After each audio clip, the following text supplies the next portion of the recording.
And I was like, holy crap, the only reason an insurance company is meeting with me is because I stuck to the plan. And he said, if anyone's going to build something extraordinary, it's the person who builds the same thing for 10 years and not the person who tries to build 10 things in 10 years to see what will stick. And other people might have a different opinion, but I'm just sharing that experience has stuck with me so much because in moments where I want to build something that isn't exactly contributing to our mission to becoming the best mental health texting platform on the planet, I say, great idea. We actually have a column in our project management software for all things that don't do that we can build later. In the meantime, until we've officially built the best possible version of this, I shouldn't say I'm not interested in building the other stuff. I really am. I just want to stay focused, and we're seeing that pay off now.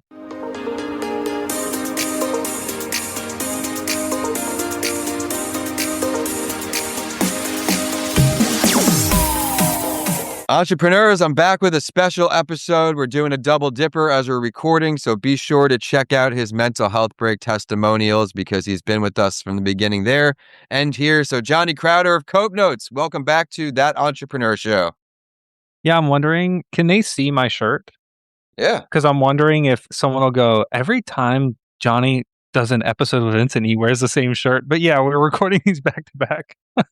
Yeah, we're back to back today. And as I said on the other episode, if you're a podcast host and you find guests that will make a huge impact for you, they have the passion and want to be here, we'll make time, right? As a podcast host, I talk about my old days where I would do so many in a row and I wouldn't have the same heat by the end, right? So make sure that you only do a few a day, but batch recording is huge, right? If you did do 4 in a day, for example, you have a month of inventory for weekly shows. So be strategic and efficient, fellow podcasters. But welcome back, listeners, to That Entrepreneur Show. Thank you for keeping the show a top 2.5% global show. Remember to subscribe to stay current and share this episode with someone who would find value in it today, which is going to be a whole lot of people because Johnny is going to bring his A game. We're brought to you today by comingalivepodcastproduction.com.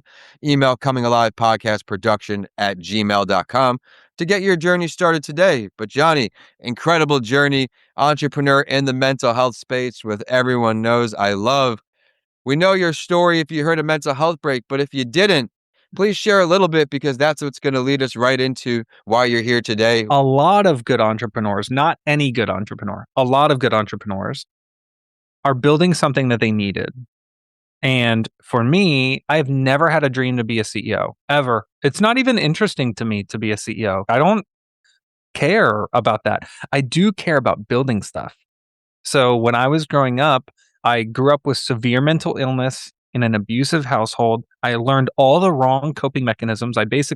My coping options were like punch a hole in the wall, scream at the top of my lungs, throw something, or pretend that everything's fine and don't show emotion. None of these are very effective.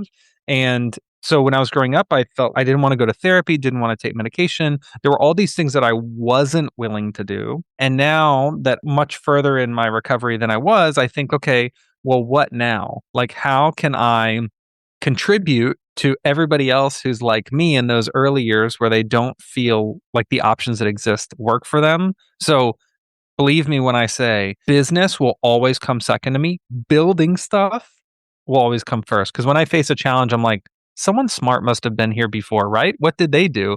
And sometimes you're like, nothing exists yet.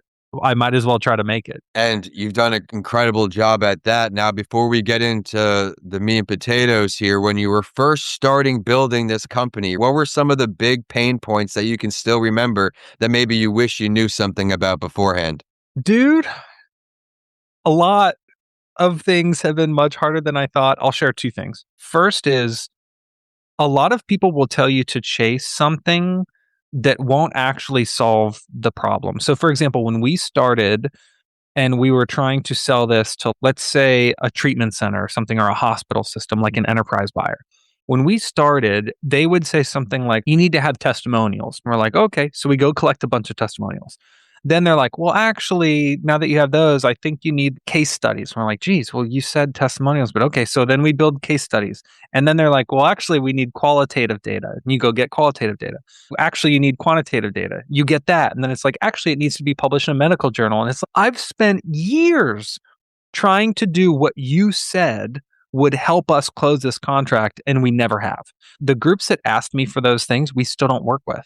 Not because we chose not to, but because it was never enough for them. There's two learnings from this. Number one, people won't always be able to articulate what they actually need. And a lot of times people are wrong even if they can articulate it.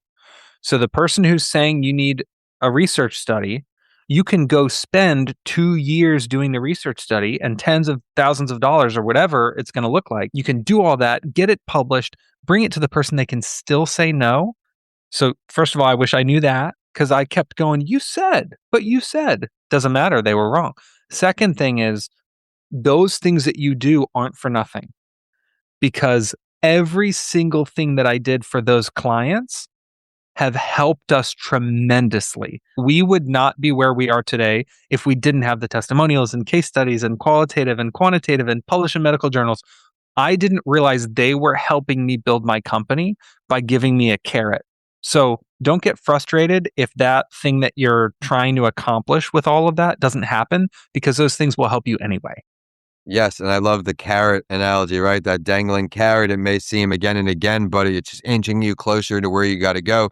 And in entrepreneurship, you don't know until, right, where there's no textbook or blueprint for this. So until you try something, you don't know if it would have worked or not. And if it did work, you would have been really happy. If you're a new entrepreneur or aspiring entrepreneur, just be prepared for what he just shared to happen every week, every day, you name it, right? In your day schedule. Very rarely does my day go from the planned starting point to the finishing point, right? The never ending to do list as an entrepreneur, something will just find a way to creep up and push everything back. So I love how you shared that. But then you've done a great job at scaling. And as we get into scaling, we're going to talk about some new updates and announcements at the end. But do you remember one contract you got where you're just like, I can't freaking believe it, right? This one little idea I had, now we're hitting the masses. And now, of course, you're hitting the thousands and millions. I would say a lot of them stick out to me. I remember a lot of our contracts. I mean, like you, think about it, Vincent, you've done so many episodes, like 1,000 episodes, but you still remember a lot of them probably. Even though it was a lot, there's a Polaroid photo of me signing our first technically quote unquote enterprise contract, which was like 30 licenses or so, or 40. I mean, it was like almost no licenses sold to University of South Florida. So it was our first university client, and it was for their second year med students. In this contract, I mean, I signed the check. The check was for a pilot for 30 or 40 people. So that I'm telling you, this check was for less than $1,000. And we were discounting everything like crazy. We just wanted a yes so bad. And by we, I mean me. I had no employees at this time. And there's a Polaroid picture that my sister took of me signing the check. And now, years later, I think about this all the time. I still have the Polaroid photo. And even though that's not some huge announcement, for me, it was like, this is a yes from a research institution that's willing to pilot this. And that led to a bunch of cool stuff. But another one that's recent that I felt like, we work with a lot of companies that a lot of people don't know, but we recently announced that we signed with United Healthcare. And that's a company that I feel like everybody knows. So I list those two examples because sometimes the dollar amount's really tiny and it's a local organization. It's a small opportunity, but it feels big. And then another thing that stands out is those things that are big, to where my friends who don't work in healthcare, don't work in tech, like my mom knows who United Healthcare is. There was something cool about sharing that and having people who don't work in my field go, oh, isn't that kind of a big deal? I'm like, yeah, it really is. It's nice to have other people besides you buy into your idea, right? You get that contract. So everyone, no matter how big or small, be proud of yourself, because you never know how it can propel you and in which direction. And for him, he just shared, okay, started here. Now United Health got so incredible. I'm proud of you. But as you were scaling, any advice you have for entrepreneurs who are at the scaling point now, right? They want to have their own version of going from the small sub 4-figure contract to working with United Healthcare. What are some pain points you had scaling to help out some folks tuning in? First of all, anything I say ever in my life, take it with a grain of salt because this is only speaking from my experience. I'm not an entrepreneurship expert, but I will say that for us, we did a lot of work to prepare for opportunities that we don't have yet. So if you want to play in the NBA, you're practicing every day like you're going to an NBA tryout, even if you're not, because your eyes are on that prize. So the equivalent for Cope Notes is we do load testing for our system at tens of millions of concurrent users. We don't have tens of millions of users, but we purposely build that way so that if and when we're in a call with someone and they say, "Hey, we have 50 million lives that we insure. Can we activate 50 million licenses?" I want to say, try me. We could do it this afternoon No and problem. not sweat. So remember that even if you haven't been on that call or in that room yet where you have that opportunity, the confidence you gain from building an infrastructure that can withstand that is worth its weight in gold. Because then on every call, imagine if someone's, well, we want to activate 100,000 people. Go for it. Knock yourself out. I won't even notice that you sign up 100,000 people. That confidence makes you operate a lot better in those high pressure settings. Oh my goodness. Thank you for sharing that, everyone. We want to have that big picture, right? We all have different goals in entrepreneurship, but you don't want to put yourself after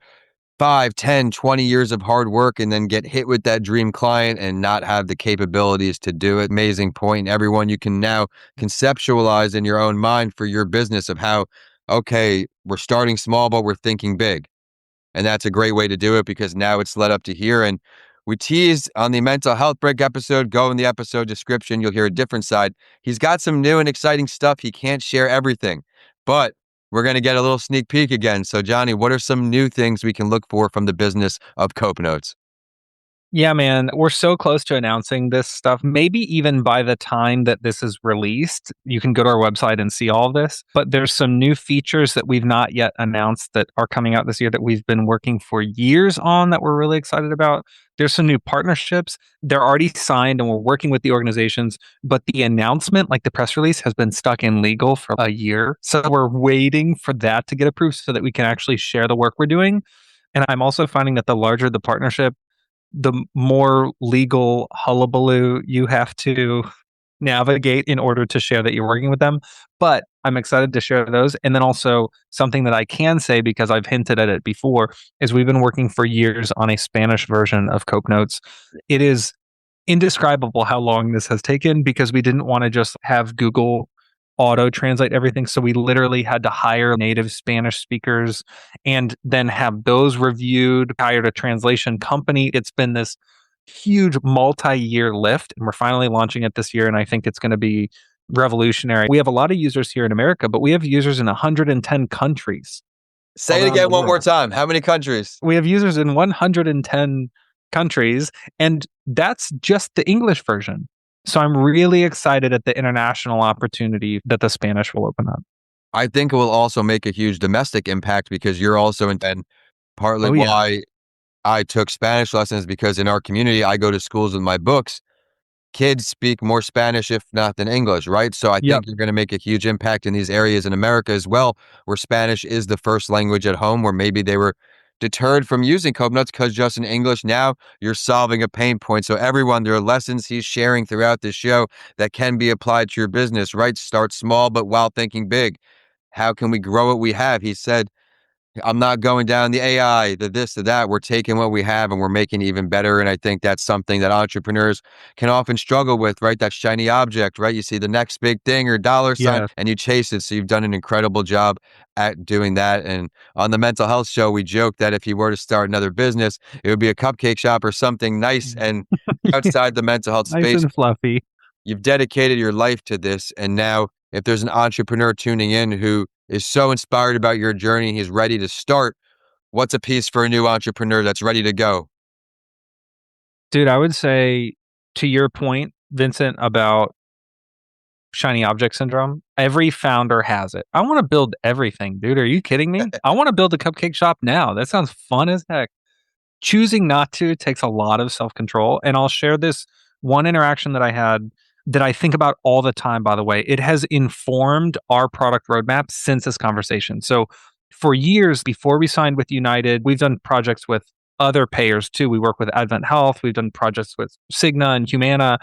But before any of those insurance companies would ever give us the time of day, we had met with the owner of a small insurance company. Now, keep in mind, a small insurance company is bigger than any company I will ever build as an idea of scale. So this is still a very large company. And I met with him maybe once every couple months for several years trying to work on a deal. Go to his office, this big high rise office, and we'd go to dinner and we'd talk about, okay, what would we charge per member and what are the outcomes? And for years we negotiate.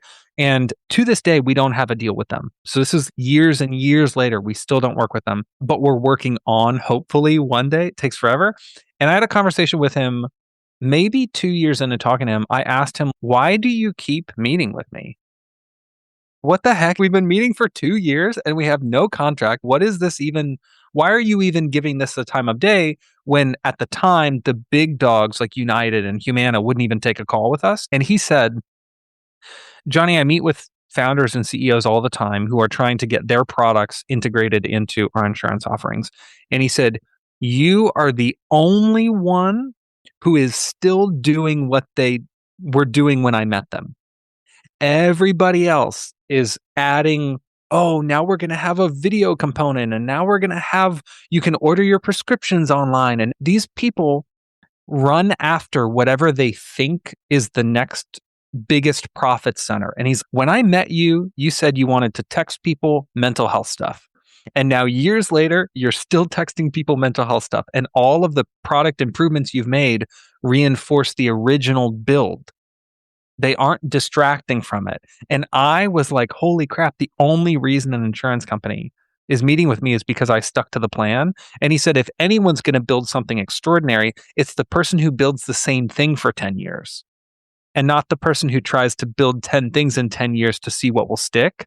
And other people might have a different opinion, but I'm just sharing that experience has stuck with me so much because in moments where I want to build something that isn't exactly contributing to our mission to becoming the best mental health texting platform on the planet, I say, great idea. We actually have a column in our project management software for all things that don't do that we can build later. In the meantime, until we've officially built the best possible version of this, I shouldn't say I'm not interested in building the other stuff. I really am. I just want to stay focused, and we're seeing that pay off now.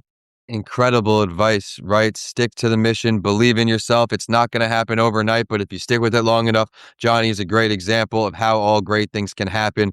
And before we let you go, and our last episode was a while ago, so it might have changed, which entrepreneur throughout history, Johnny, dead or alive, would you choose to pick brain with right now?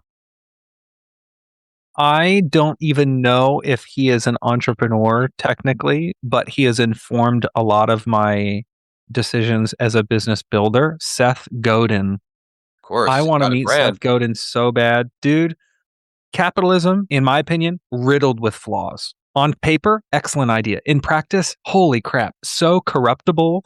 And so what I love about Seth Godin is I've listened to a lot of his stuff to inform how to build an ethical, like morally responsible business where I'm contributing to the world, I'm not taking advantage of people, and I'm making a positive impact. So I think, I don't know if he's technically an entrepreneur in the sense of like, I don't even know his full career, like his resume, but I do know that the way he thinks about building and producing like conscious capitalism, like an ethical business that's making a positive impact, that to me, I'd love to just sit and listen and eat chicken nuggets with him.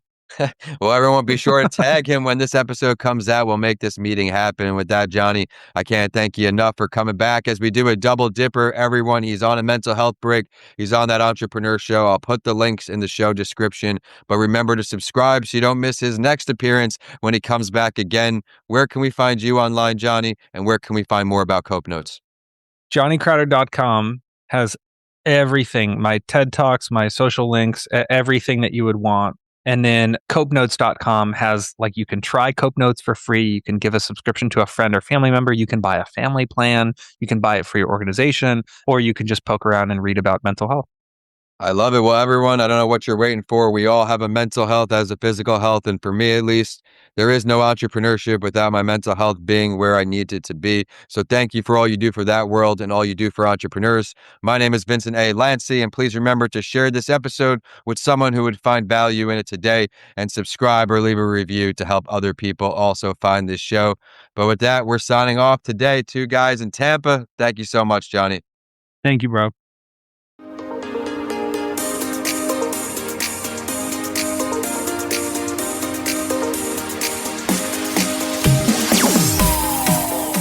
Thank you for tuning in to another episode. I would love to hear your feedback. What did you love? What do you want to see more of? Are there any questions you would like me to ask the guests who come on the show? This show is not possible without you, the amazing listeners, so please email us at podcastsbylancy@gmail.com and let us know what you think. We'll also feature you on a later show. Please remember to subscribe to stay current with our amazing community of guests who will continue to come on the show, sprinkled in with solo episodes from me, Vincent A. Lancy. With that, I look forward to introducing more shows to you each and every week. And with that, we're signing off today. Enjoy the episodes and make it a great day ahead.